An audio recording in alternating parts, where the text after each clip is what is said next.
ನಮಸ್ಕಾರ. ಮುಖ್ಯಾಂಶಗಳು. ಅಫ್ಘಾನಿಸ್ತಾನಕ್ಕೆ ಆಹಾರ, ಔಷಧ ಸೇರಿದಂತೆ ಅಗತ್ಯ ಮೂಲ ಸೌಲಭ್ಯ ಕಲ್ಪಿಸಲು ಭಾರತ ಸಿದ್ಧ. ಪರಸ್ಪರ ಸಹಕಾರದಿಂದ ಭಯೋತ್ಪಾದನೆ ನಿಗ್ರಹಕ್ಕೆ ಆದ್ಯತೆ. ಪ್ರಧಾನಿ ನರೇಂದ್ರ ಮೋದಿ. ಗುಣಮಟ್ಟದ ಸಿರಿಧಾನ್ಯಗಳ ಉತ್ಪಾದನೆಗೆ ಉತ್ತೇಜನ. ವಿದೇಶಗಳಿಗೆ ರಫ್ತು ಮಾಡುವ ಕೇಂದ್ರವಾಗಲಿರುವ ಭಾರತ. ಶೋಭಾ ಕರಂದ್ಲಾಜೆ. ಕೇಂದ್ರ ಸಚಿವ ಪಿಯೂಷ್ ಗೋಯಲ್ ರಾಜ್ಯಕ್ಕೆ 2 ದಿನಗಳ ಭೇಟಿ. ಕಾಫಿ ಬೆಳೆಗಾರರು, ರಫ್ತುದಾರರೊಂದಿಗೆ ಸಮಾಲೋಚನೆ. ದೇಶಾದ್ಯಂತ ವಿಶೇಷ ಕೋವಿಡ್ ಲಸಿಕಾ ಅಭಿಯಾನ ಚುರುಕು. ಒಂದೇ ದಿನ 2.5 ಕೋಟಿ ಡೋಸ್ ನೀಡಿಕೆ.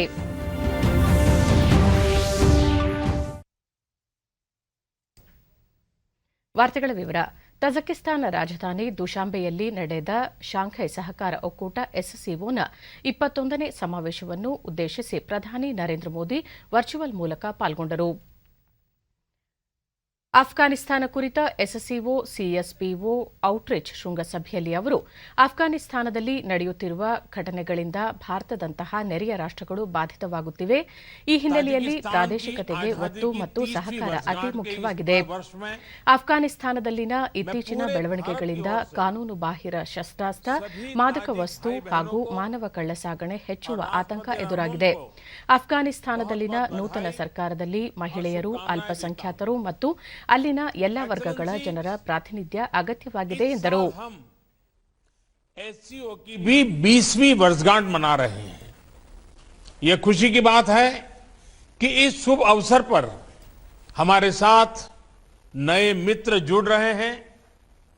मैं ईरान का एससीओ के नए सदस्य देश के रूप में ಅಫ್ಘಾನಿಸ್ತಾನದಲ್ಲಿ ಮೂಲಭೂತವಾದ ಮತ್ತು ಅಸ್ಥಿರತೆ ಮುಂದುವರೆದಲ್ಲಿ ವಿಶ್ವದಾದ್ಯಂತ ಭಯೋತ್ಪಾದನೆ ಮತ್ತು ಉಗ್ರವಾದದ ಸಿದ್ಧಾಂತಗಳಿಗೆ ಪ್ರೋತ್ಸಾಹ ದೊರೆಯಲಿದೆ. ಭಯೋತ್ಪಾದನೆಯಿಂದ ಎಲ್ಲಾ ದೇಶಗಳು ಸಂತ್ರಸ್ತವಾಗಿದ್ದು, ಅಫ್ಘಾನಿಸ್ತಾನದಲ್ಲಿ ಭಯೋತ್ಪಾದನೆ ಚಟುವಟಿಕೆಗಳು ಹರಡದಂತೆ ಕ್ರಮ ಕೈಗೊಳ್ಳುವ ಅಗತ್ಯವಿದೆ. ಈ ವಿಷಯವಾಗಿ ಎಸ್ಸಿಒ ಸದಸ್ಯ ರಾಷ್ಟಗಳು ಕಠಿಣ ನಿಯಮಗಳನ್ನು ರೂಪಿಸಬೇಕಾಗಿದೆ.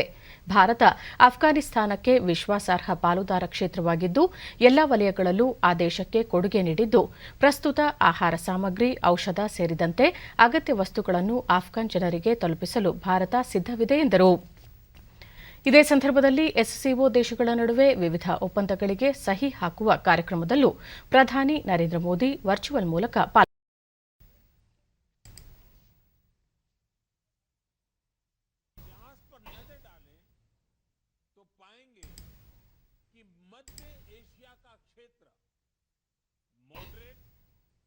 ताजिकिस्तान की आजादी की 30वीं वर्षगांठ के इस वर्ष में मैं पूरे भारत की ओर से सभी ताजिक भाई बहनों को और राष्ट्रपति रहमान को बहुत बहुत बधाई और शुभकामनाएं देता हूं.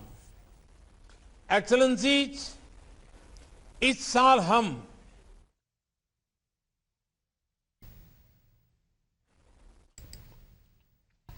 ಉಡುಪಿ ಜಿಲ್ಲೆಯ ಬ್ರಹ್ಮಾವರ ಕೃಷಿ ವಿಜ್ಞಾನ ಕೇಂದ್ರ ಹಾಗೂ ಕೃಷಿ ಮತ್ತು ತೋಟಗಾರಿಕೆ ಸಂಶೋಧನಾ ಕೇಂದ್ರದ ಸಂಯುಕ್ತಾಶ್ರಯದಲ್ಲಿ ಪೌಷ್ಟಿಕ ತೋಟ ಮತ್ತು ವೃಕ್ಷಾರೋಹಣ ಪ್ರಚಾರ ಆಂದೋಲನ ಕಾರ್ಯಕ್ರಮವನ್ನು ಕೇಂದ್ರ ಕೃಷಿ ಮತ್ತು ರೈತ ಕಲ್ಯಾಣ ಖಾತೆ ರಾಜ್ಯ ಸಚಿವೆ ಶೋಭಾ ಕರಂದ್ಲಾಜೆ ನಿನ್ನೆ ಉದ್ಘಾಟಿಸಿದರು. ಕಾರ್ಯಕ್ರಮದಲ್ಲಿ ಕರಾವಳಿ ಪ್ರಾಧಿಕಾರದ ಅಧ್ಯಕ್ಷ ಮಟ್ಟಾರು ರತ್ನಾಕರ್ ಹೆಗ್ಡೆ, ಗ್ರಾಮ ಪಂಚಾಯಿತಿ ಅಧ್ಯಕ್ಷೆ ಮೀರಾ ಸದಾನಂದ ಪೂಜಾರಿ, ಸಾವಯವ ಕೃಷಿ ಉನ್ನತ ಮಟ್ಟದ ಸಮಿತಿ ಸದಸ್ಯ ರಾಘವೇಂದ್ರ ಮತ್ತಿತರರು ಉಪಸ್ಥಿತರಿದ್ದರು. ಶೋಭಾ ಕರಂದ್ಲಾಜೆ ಮುಂದಿನ 2 ವರ್ಷಗಳ ಅವಧಿಯಲ್ಲಿ ದೇಶದಲ್ಲಿ ಹೆಚ್ಚಿನ ಪ್ರಮಾಣದಲ್ಲಿ ಸಿರಿಧಾನ್ಯಗಳನ್ನು ಉತ್ಪಾದನೆ ಮಾಡುವುದರ ಜೊತೆಗೆ ಉತ್ತಮ ಗುಣಮಟ್ಟದ ನೈಸರ್ಗಿಕ ಅಂಶಗಳನ್ನು ಒಳಗೊಂಡ ಸಿರಿಧಾನ್ಯಗಳನ್ನು ವಿದೇಶಕ್ಕೆ ರಫ್ತು ಮಾಡುವುದರ ಮೂಲಕ ಭಾರತ ಇಡೀ ವಿಶ್ವಕ್ಕೆ ಸಿರಿಧಾನ್ಯಗಳನ್ನು ರಫ್ತು ಮಾಡುವ ಹಬ್ ಆಗಲಿದೆ ಎಂದು ಹೇಳಿದರು. ಕೃಷಿಗೆ ಯಾವುದು ಸೂಕ್ತ ಅಂತಂದ್ರೆ ಅದು ಸಿರಿಧಾನ್ಯ. ಇವತ್ತು ಭತ್ತವನ್ನ ಬೆಳೆದಿದ್ದೀವಿ, ಗೋಧಿಯನ್ನ ಬೆಳೆದಿದ್ದೀವಿ, ಆದ್ರೆ ಭತ್ತ ಮತ್ತು ಗೋಧಿಗೆ ನೀರು ಹೆಚ್ಚು ಬೇಕು. ಭತ್ತಕ್ಕೆ ಅಂತೂ ಬಹಳ ದೊಡ್ಡ ಪ್ರಮಾಣದಲ್ಲಿ ಭತ್ತ ಮತ್ತು ಕಬ್ಬಿಗೆ ನೀರು ಬೇಕು. ಭಾರತದಲ್ಲಿ 70% ಕೃಷಿಯನ್ನು ನಂಬಿರುವಂತಹ ಜನ, ಅದರಲ್ಲಿ 80% ಸಣ್ಣ ಮತ್ತು ಅತಿ ಸಣ್ಣ ಕೃಷಿಕರು. ಸಣ್ಣ ಮತ್ತು ಅತಿ ಸಣ್ಣ ಕೃಷಿಕರಂದ್ರೆ 5 ಎಕರೆಯ ಒಳಗೆ ಜಮೀನಿರುವಂತ ಕೃಷಿಕರು. ಇದೇ ಸಂದರ್ಭದಲ್ಲಿ ಸಚಿವರು ಸಿರಿಧಾನ್ಯಗಳ ಮಳಿಗೆಗಳನ್ನು ಉದ್ಘಾಟಿಸಿ ಸಿರಿಧಾನ್ಯಗಳಿಂದ ತಯಾರಿಸಲಾದ ಖಾದ್ಯಗಳನ್ನು ವೀಕ್ಷಿಸಿದರು.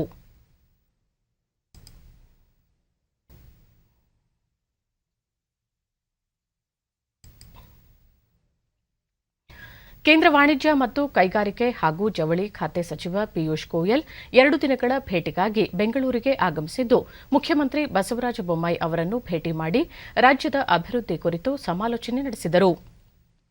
ಇಂದು ಅವರು ಬೆಂಗಳೂರಿನ ಕಾಫಿ ಬೋರ್ಡ್ಗೆ ಭೇಟಿ ನೀಡಿ ಕಾಫಿ ರಫ್ತುದಾರರು ಮತ್ತು ಬೆಳೆಗಾರರೊಂದಿಗೆ ಸಂವಾದ ನಡೆಸಲಿದ್ದಾರೆ. ನಂತರ ರೇಷ್ಮೆ ಹುಳು ಬೀಜದ ಉತ್ಪಾದನಾ ಕೇಂದ್ರಕ್ಕೆ ಭೇಟಿ ನೀಡಿ ಕೇಂದ್ರ ರೇಷ್ಮೆ ಮಂಡಳಿಯ ಹಿರಿಯ ಅಧಿಕಾರಿಗಳೊಂದಿಗೆ ಸಂವಾದ ನಡೆಸಿ ನಂತರ ರೇಷ್ಮೆ ಕೃಷಿ ಚಟುವಟಿಕೆಯ ಬಗ್ಗೆ ಮಾಹಿತಿಯನ್ನು ಪಡೆಯಲಿದ್ದಾರೆ. ನಾಳೆ ಅವರು ಬೆಂಗಳೂರು ಜೈವಿಕ ಆವಿಷ್ಕಾರ ಕೇಂದ್ರ ಹಾಗೂ ಕೆಟೆಕ್ ಸೆಂಟರ್ ಆಫ್ ಎಕ್ಸಲೆನ್ಸ್ ಕಲಿಕೆ ಮತ್ತು ರೊಬೋಟಿಕ್ಸ್ ಕೇಂದ್ರಕ್ಕೆ ಭೇಟಿ ನೀಡಲಿದ್ದಾರೆ.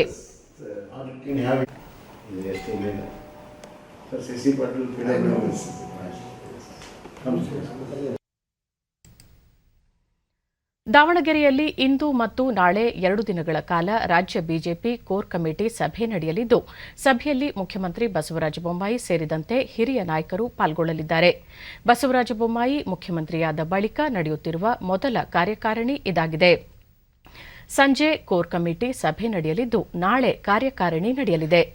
ಕಾರ್ಯಕಾರಿಣಿಯಲ್ಲಿ ಮುಖ್ಯಮಂತ್ರಿ ಬಸವರಾಜ ಬೊಮ್ಮಾಯಿ, ರಾಜ್ಯಾಧ್ಯಕ್ಷ ನಳಿನ್ ಕುಮಾರ್ ಕಟೀಲು, ರಾಜ್ಯ ಉಸ್ತುವಾರಿ ಅರುಣ್ ಸಿಂಗ್, ರಾಷ್ಟ್ರೀಯ ಸಂಘಟನಾ ಕಾರ್ಯದರ್ಶಿ ಬಿಎಲ್ ಸಂತೋಷ್, ರಾಜ್ಯ ಪ್ರಧಾನ ಕಾರ್ಯದರ್ಶಿಗಳಾದ ಸಿಟಿ ರವಿ, ಅರುಣ್ ಕುಮಾರ್, ಮಾಜಿ ಮುಖ್ಯಮಂತ್ರಿ ಯಡಿಯೂರಪ್ಪ, ಪಕ್ಷದ ಎಲ್ಲಾ ಘಟಕದ ಪದಾಧಿಕಾರಿಗಳು ಸೇರಿದಂತೆ ಒಟ್ಟು 574 ಮಂದಿ ಭಾಗವಹಿಸಲಿದ್ದಾರೆ.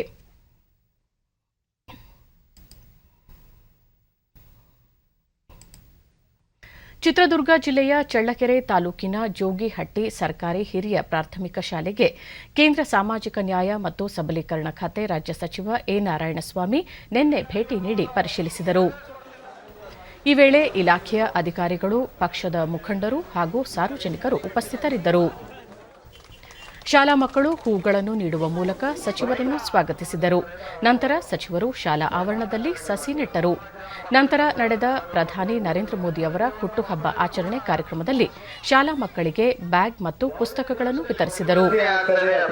ಬಳಿಕ ಅವರು ಶಿಕ್ಷಣ ಕ್ಷೇತ್ರದ ಕ್ರಾಂತಿಯ ಮೂಲಕ ದೇಶದ ಅಭಿವೃದ್ಧಿ ಸಾಧ್ಯ, ಶಾಲಾ ಮಕ್ಕಳಿಗೆ ಮುಂದಿನ ದಿನಗಳಲ್ಲಿ ಹೆಚ್ಚಿನ ಸೌಲಭ್ಯ ಒದಗಿಸಲಾಗುವುದು, ಗ್ರಾಮಸ್ಥರ ಮನವಿಯಂತೆ ಶಾಲೆಗೆ ಶೌಚಾಲಯ, ಹೆಚ್ಚುವರಿ ಕಟ್ಟಡ ಹಾಗೂ ಕಾಂಪೌಂಡ್ ನಿರ್ಮಾಣ ಸೇರಿದಂತೆ ಅಗತ್ಯ ಮೂಲ ಸೌಲಭ್ಯ ಕಲ್ಪಿಸಲಾಗುವುದು. ಮುಂದಿನ 2 ತಿಂಗಳಲ್ಲಿ ಗ್ರಾಮದಲ್ಲಿ ನೂತನ ಪ್ರೌಢಶಾಲೆ ನಿರ್ಮಾಣಕ್ಕೆ ಭೂಮಿ ಪೂಜೆ ನೆರವೇರಿಸಲಾಗುವುದು. ಜೊತೆಗೆ ಶಾಲಾ ಕಟ್ಟಡ, ಶೌಚಾಲಯ, ಸಮುದಾಯ ಭವನ, ನಿವೇಶನಗಳ ಮಂಜೂರಾತಿಗೆ ಕ್ರಮ ಕೈಗೊಳ್ಳಲಾಗುವುದು ಎಂದು ಭರವಸೆ ನೀಡಿದರು.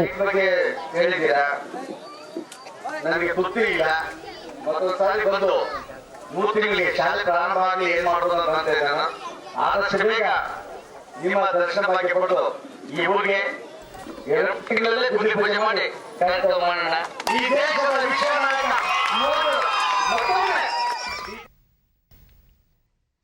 ಆಹಾರ ಭದ್ರತೆಯೊಂದಿಗೆ ಪೌಷ್ಟಿಕಾಂಶ ಭದ್ರತೆಯನ್ನು ಒದಗಿಸಲು ಕೇಂದ್ರ ಸರ್ಕಾರ ಅಗತ್ಯ ಕ್ರಮ ಕೈಗೊಂಡಿದೆ ಎಂದು ಕೇಂದ್ರ ಕೃಷಿ ಸಚಿವ ನರೇಂದ್ರ ಸಿಂಗ್ ತೋಮರ್ ನಿನ್ನೆ ತಿಳಿಸಿದ್ದಾರೆ. ಹೈದರಾಬಾದ್ನಲ್ಲಿ ಅವರು 2 ದಿನಗಳ ಪೌಷ್ಟಿಕ ಧಾನ್ಯದ ಬಹುಪಾಲುದಾರರ ಮಹಾಸಮಾವೇಶವನ್ನು ಉದ್ಘಾಟಿಸಿ ಮಾತನಾಡಿದ ಸಚಿವರು, ರಾಗಿ ಉತ್ಪಾದನೆಯಲ್ಲಿ ಭಾರತ ಮುಂಚೂಣಿಯಲ್ಲಿದೆ. ಕೇಂದ್ರ ಸರ್ಕಾರದ ಆದೇಶದ ಮೇರೆಗೆ ವಿಶ್ವಸಂಸ್ಥೆಯು 2023ರ ವರ್ಷವನ್ನು ಅಂತಾರಾಷ್ಟೀಯ ರಾಗಿ ವರ್ಷವೆಂದು ಘೋಷಿಸಿದೆ. ಪ್ರಸ್ತುತ ಪೀಳಿಗೆ ರಾಗಿಯಂತಹ ಪೌಷ್ಟಿಕ ಆಹಾರ ಧಾನ್ಯಗಳ ಮಹತ್ವವನ್ನು ಮತ್ತು ಅದನ್ನು ತಮ್ಮ ದೈನಂದಿನ ಆಹಾರದ ಭಾಗವಾಗಿ ಬಳಕೆ ಮಾಡಿಕೊಳ್ಳಬೇಕು ಎಂದರು. ಕೃಷಿ ವಲಯದಲ್ಲಿನ ಕೊರತೆಗಳನ್ನು ನೀಗಿಸಲು ಕೇಂದ್ರ ಸರ್ಕಾರ ಈಗಾಗಲೇ 1.5 ಲಕ್ಷ ಕೋಟಿ ರೂಪಾಯಿ ಮೌಲ್ಯದ ಕೃಷಿ ಮೂಲಸೌಕರ್ಯ ನಿಧಿ ಘೋಷಿಸಿದೆ ಎಂದರು.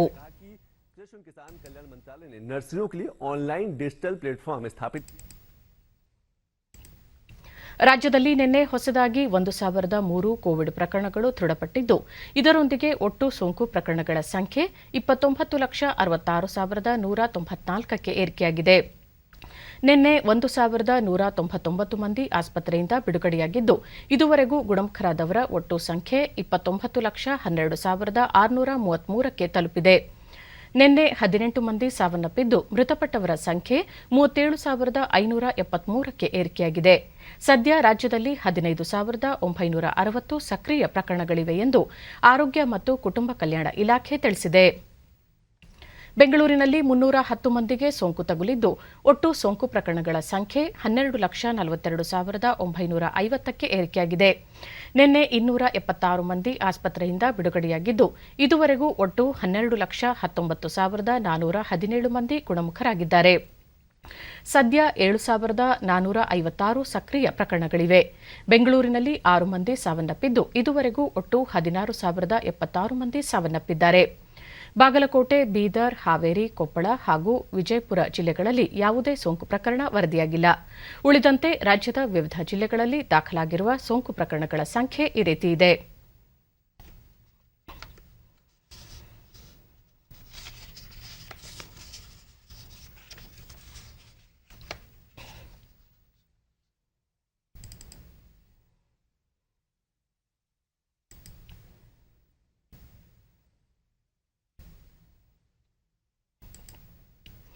ದೇಶದಲ್ಲಿ ಕಳೆದ 24 ಗಂಟೆಗಳಲ್ಲಿ 35,662 ಹೊಸ ಕೊರೋನಾ ಸೋಂಕು ಪ್ರಕರಣಗಳು ದಾಖಲಾಗಿವೆ. ನಿನ್ನೆ ಒಂದೇ ದಿನ 33,798 ಮಂದಿ ಆಸ್ಪತ್ರೆಯಿಂದ ಬಿಡುಗಡೆಯಾಗಿದ್ದು ಇದರೊಂದಿಗೆ ಒಟ್ಟಾರೆ ಗುಣಮುಖರಾದವರ ಸಂಖ್ಯೆ 3,26,32,222ಕ್ಕೆ ಹೆಚ್ಚಳವಾಗಿದೆ. ಚೇತರಿಕೆಯ ಪ್ರಮಾಣ ಶೇಕಡಾ 97.65ರಷ್ಟಿದೆ. ಒಟ್ಟು 3,40,639 ಸಕ್ರಿಯ ಪ್ರಕರಣಗಳಿವೆ. ಈ ಪ್ರಮಾಣ ಶೇಕಡಾ 1.02ರಷ್ಟಿದೆ. ಕಳೆದ 24 ಗಂಟೆಗಳಲ್ಲಿ 281 ಮಂದಿ ಮೃತಪಟ್ಟಿದ್ದು ಒಟ್ಟು ಮೃತಪಟ್ಟವರ ಸಂಖ್ಯೆ 4,44,529ಕ್ಕೆ ಏರಿಕೆಯಾಗಿದೆ. ಈ ಪ್ರಮಾಣ ಶೇಕಡಾ 1.33ರಷ್ಟಿದೆ.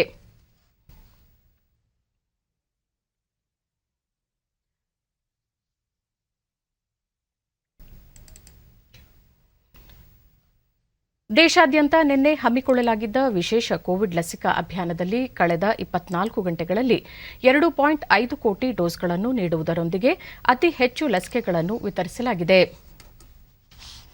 ಇದರೊಂದಿಗೆ ದೇಶದಲ್ಲಿ ಲಸಿಕೆ ನೀಡಿಕೆ ಆರಂಭವಾದಾಗಿನಿಂದ ಈವರೆಗೆ 78 ಕೋಟಿಗೂ ಅಧಿಕ ಡೋಸ್ಗಳನ್ನು ನೀಡಲಾಗಿದೆ. ಎಲ್ಲಾ ರಾಜ್ಯಗಳಲ್ಲಿ ಜನರಿಗೆ ಸುಲಭವಾಗಿ ಲಸಿಕೆ ನೀಡಿಕೆಗೆ ವಿಶೇಷ ವ್ಯವಸ್ಥೆ ಕಲ್ಪಿಸಲಾಗಿದೆ.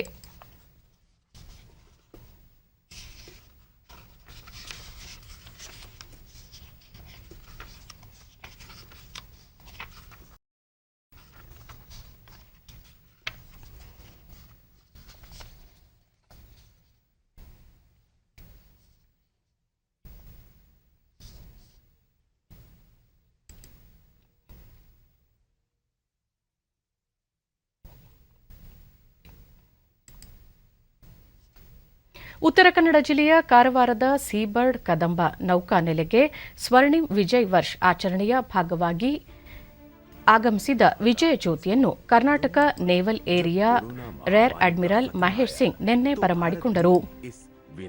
ಆಪರೇಷನ್ ವಿಜಯ್ ಸಂದರ್ಭದಲ್ಲಿ ಹುತಾತ್ಮರಾದವರನ್ನು ಈ ವೇಳೆ ಸ್ಮರಿಸಲಾಯಿತು.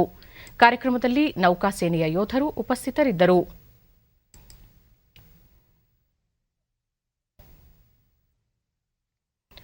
ಬಳಿಕ Karnataka naval area rear admiral Mahesh Singh ಸ್ವರ್ಣ ಮಹೋತ್ಸವದ ಅಂಗವಾಗಿ ಸ್ವರ್ಣಿಮ್ ವಿಜಯ್ ವರ್ಷ್ ಆಚರಣೆಯ ಜ್ಯೋತಿಯು ದೇಶದ ಉದ್ದಗಲಕ್ಕೂ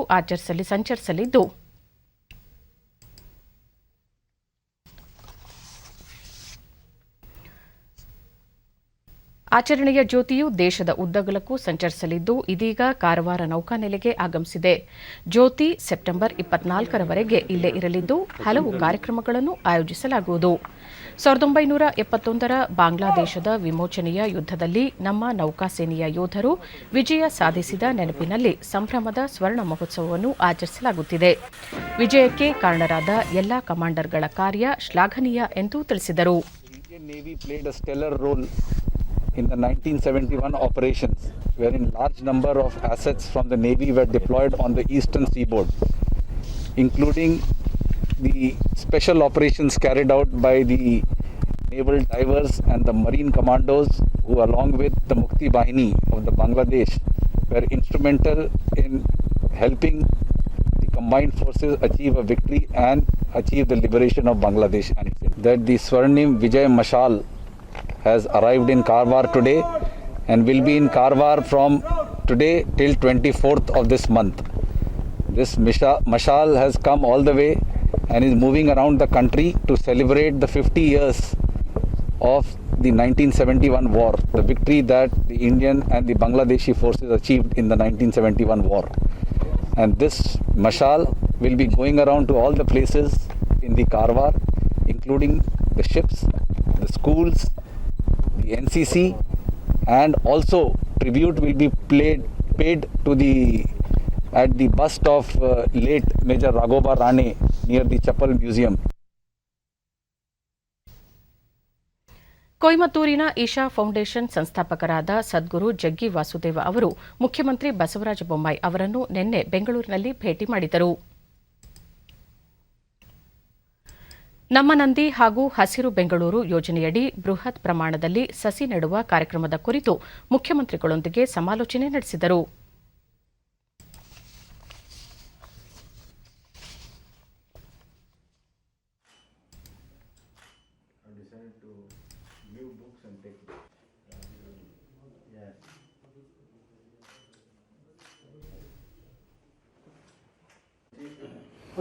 And MLC, he is Mr. Kajol, our senior minister, he was Deputy CM, now he is Irrigation Minister.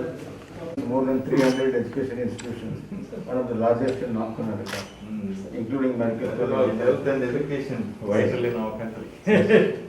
It's a decent book we got. Decent, okay. ಸರಿ ಸರ್.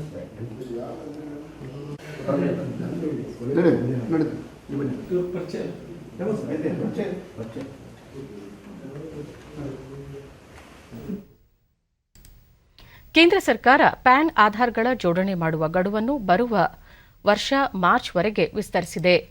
ಕೇಂದ್ರೀಯ ನೇರ ತೆರಿಗೆಗಳ ಮಂಡಳಿ ಸಿಬಿಡಿಟಿಯು ಕೋವಿಡ್ ಸಾಂಕ್ರಾಮಿಕ ಹಾಗೂ ವಿವಿಧ ಪಾಲುದಾರರು ಎದುರಿಸುತ್ತಿರುವ ಸಂಕಷ್ಟವನ್ನು ಪರಿಹರಿಸಲು ಕೇಂದ್ರ ಸರ್ಕಾರ ಈ ನಿರ್ಧಾರ ಕೈಗೊಂಡಿದೆ. ಐಟಿ ಕಾಯ್ದೆಯಡಿ ದಂಡ ಪ್ರಕ್ರಿಯೆಗಳನ್ನು ಪೂರ್ಣಗೊಳಿಸುವ ಅಂತಿಮ ದಿನಾಂಕವನ್ನು ಈ ತಿಂಗಳ 30ರಿಂದ ಮುಂದಿನ ವರ್ಷದ ಮಾರ್ಚ್ವರೆಗೆ ವಿಸ್ತರಿಸಿದೆ. ಬೇನಾಮಿ ಆಸ್ತಿ ವಹಿವಾಟು ನಿಷೇಧ ಕಾಯ್ದೆಯಡಿ ಅಧಿಸೂಚನೆ ಪ್ರಾಧಿಕಾರದಿಂದ ಸೂಚನೆ ನೀಡುವ ಮತ್ತು ಆದೇಶವನ್ನು ಜಾರಿಗೊಳಿಸುವ ಕಾಲಮಿತಿಯನ್ನು ಮಾರ್ಚ್ 2022ರವರೆಗೆ ವಿಸ್ತರಿಸಲಾಗಿದೆ.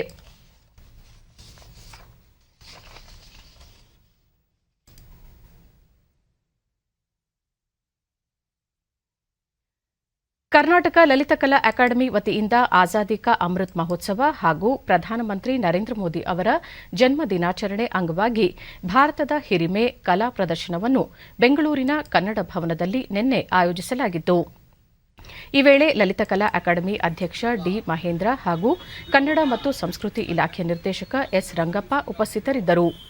ಡಿಡಿ ನ್ಯೂಸ್ನೊಂದಿಗೆ ಲಲಿತಕಲಾ ಅಕಾಡೆಮಿ ಸದಸ್ಯ ಎಚ್ಎ ಆತ್ಮಾನಂದ, ಜನಪದ ಲೋಕದಲ್ಲಿ ಅಕಾಡೆಮಿ ವತಿಯಿಂದ ಭಿತ್ತಿಚಿತ್ರಗಳ ರಚನೆಯ ಶಿಬಿರ ಆಯೋಜಿಸಲಾಗಿದ್ದು, ಇದಕ್ಕಾಗಿ ಈಗಾಗಲೇ 30 ಮಂದಿ ಅನುಭವಿ ಭಿತ್ತಿಚಿತ್ರಕಾರರನ್ನು ಆಯ್ಕೆ ಮಾಡಲಾಗಿದೆ.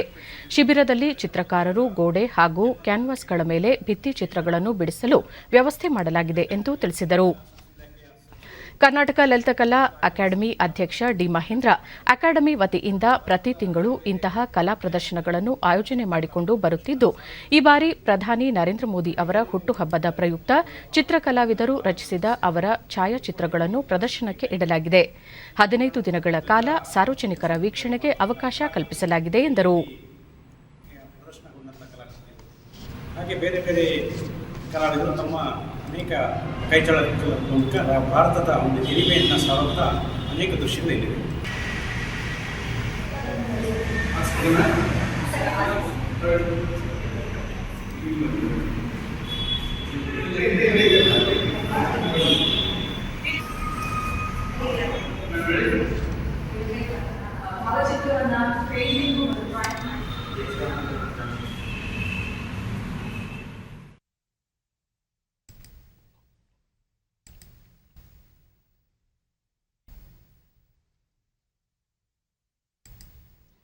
ಭಾರತದ ಸ್ವಾತಂತ್ರ್ಯ ಹೋರಾಟ ಚಳವಳಿಯ ಆಂದೋಲನವು ಆಧುನಿಕ ಜಗತ್ತು ಕಂಡ ಅತಿದೊಡ್ಡ ಚಳವಳಿಗಳಲ್ಲಿ ಒಂದಾಗಿದೆ. ಸ್ವಾತಂತ್ರ್ಯ ಹೋರಾಟದ ಘಟನೆಗಳು ತಮ್ಮ ಸರ್ವಸ್ವವನ್ನು ತ್ಯಾಗ ಮಾಡಿದ ಹಲವು ಮಹನೀಯರ ಕುರಿತ ವಿಶೇಷ ವರದಿ ಇಲ್ಲಿದೆ.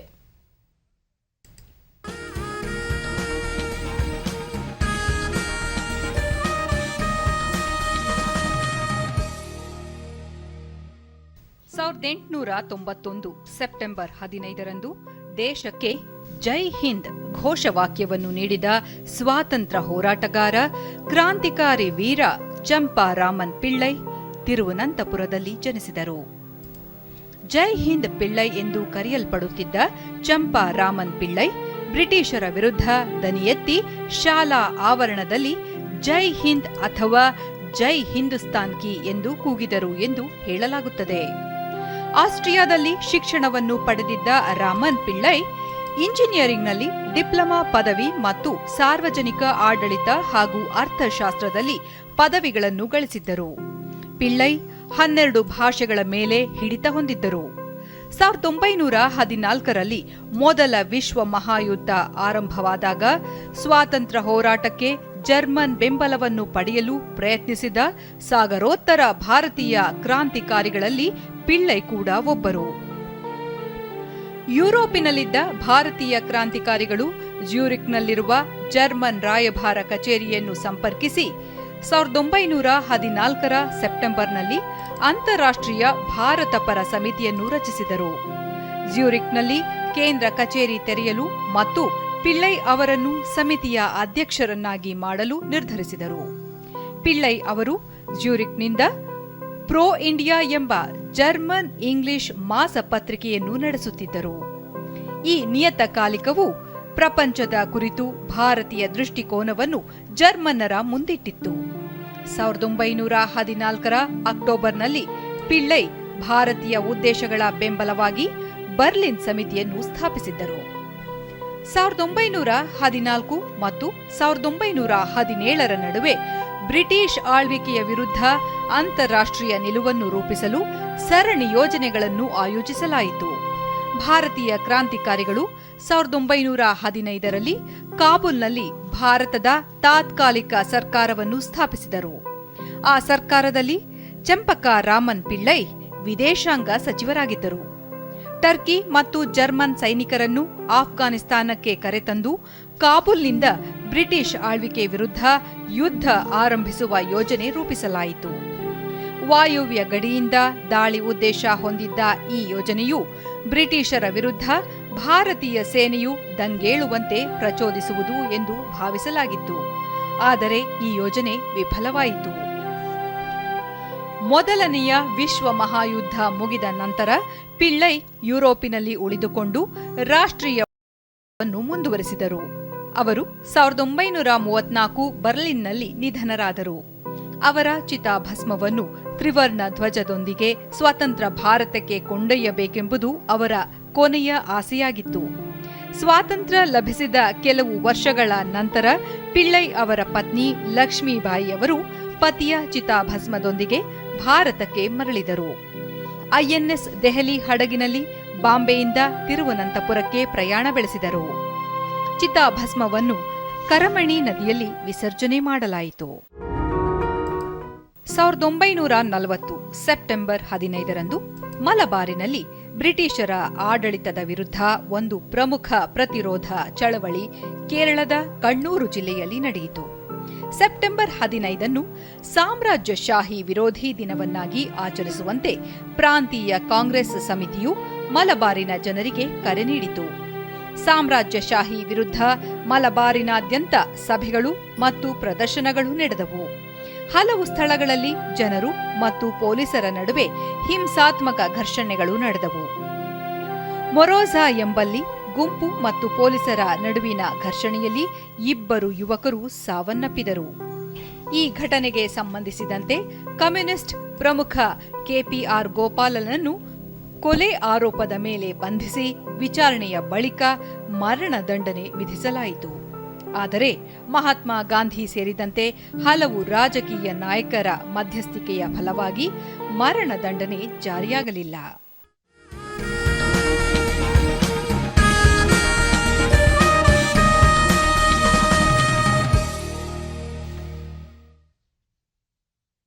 ಕೊನೆಯಲ್ಲಿ ಮತ್ತೊಮ್ಮೆ ಮುಖ್ಯಾಂಶಗಳು. ಅಫ್ಘಾನಿಸ್ತಾನಕ್ಕೆ ಆಹಾರ, ಔಷಧ ಸೇರಿದಂತೆ ಅಗತ್ಯ ಮೂಲ ಸೌಲಭ್ಯ ಕಲ್ಪಿಸಲು ಭಾರತ ಸಿದ್ಧ. ಪರಸ್ಪರ ಸಹಕಾರದಿಂದ ಭಯೋತ್ಪಾದನೆ ನಿಗ್ರಹಕ್ಕೆ ಆದ್ಯತೆ. ಪ್ರಧಾನಿ ನರೇಂದ್ರ ಮೋದಿ. ಗುಣಮಟ್ಟದ ಸಿರಿಧಾನ್ಯಗಳ ಉತ್ಪಾದನೆಗೆ ಉತ್ತೇಜನ, ವಿದೇಶಗಳಿಗೆ ರಫ್ತು ಮಾಡುವ ಕೇಂದ್ರವಾಗಲಿರುವ ಭಾರತ, ಶೋಭಾ ಕರಂದ್ಲಾಜೆ.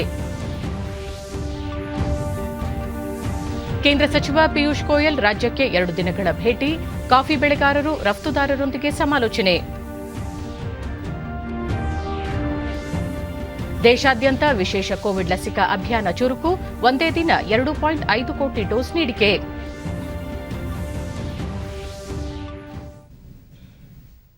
ನಮ್ಮ ವಾರ್ತಾ ಪ್ರಸಾರವನ್ನು ನೀವು ಡಿಡಿ ಚಂದನ ನ್ಯೂಸ್ ಯೂಟ್ಯೂಬ್ ಚಾನೆಲ್ನಲ್ಲೂ ವೀಕ್ಷಿಸಬಹುದು.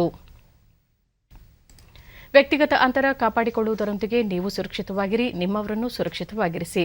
ನೈರ್ಮಲ್ಯಕ್ಕೆ ಆದ್ಯತೆ ನೀಡುವುದರ ಜೊತೆಗೆ ಕೋವಿಡ್-19 ಮಾರ್ಗಸೂಚಿಗಳನ್ನು ತಪ್ಪದೇ ಪಾಲಿಸಿ. ನಮ್ಮ ಮುಂದಿನ ವಾರ್ತಾ ಪ್ರಸಾರ ಮಧ್ಯಾಹ್ನ 1 ಗಂಟೆಗೆ. ನಮಸ್ಕಾರ.